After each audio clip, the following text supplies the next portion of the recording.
Well, it started actually as a fax. That's how old it is. So it was an idea stolen by a guy named David Corse. So when I arrived on Wall Street, there was this guy that was, ridiculously outspoken named David Corse, who was belligerent almost. He would like make up nicknames of famous executives in high tech, and the buy side loved him for his irreverence. And he had this thing that would go out once a week, and he retired about 6 months after I took over the same beat he had. And I just copied him. So it started as a fax, and then it became an email, and then it became, a blog, like over the years. It used to be, when I was a sell-side analyst, it was very frequent. Later it slowed down, but as a sell-side analyst, it became very clear to me that having influence was as valuable as anything. And whereas prior to me being on Wall Street, they actually restricted the research and it's how much you pushed it out. And it became very clear to me that having a broad distribution actually gave you more throw weight to do more things.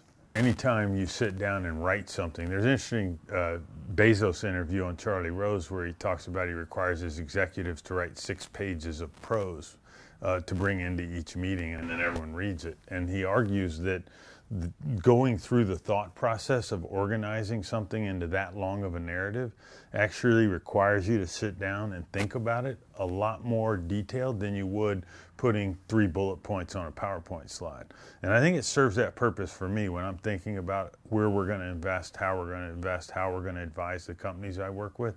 If I can get some time away where I can sit down and really think about it and put some stuff down, then it helps my thinking internally. Now, there's an obvious other benefit, which is entrepreneurs read what I write, and if it's helpful to them, then that makes it easier for me to network with them. Sometimes we get inbound opportunities that come as a result of something that we've written, and so that it serves multiple purposes.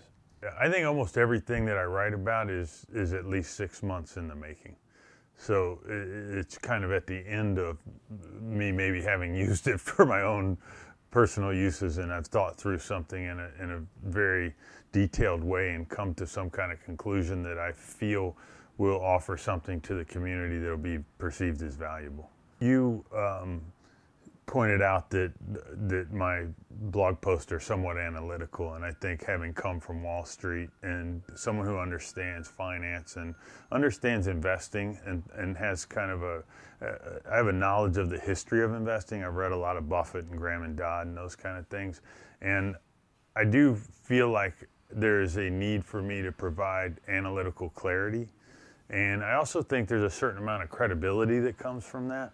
There are a number of venture capitalists who make a living by offering, what some people might define as glorified cheerleading. They go, hooray, hoorah, well, which is something that's often labeled at the bankers, as doing.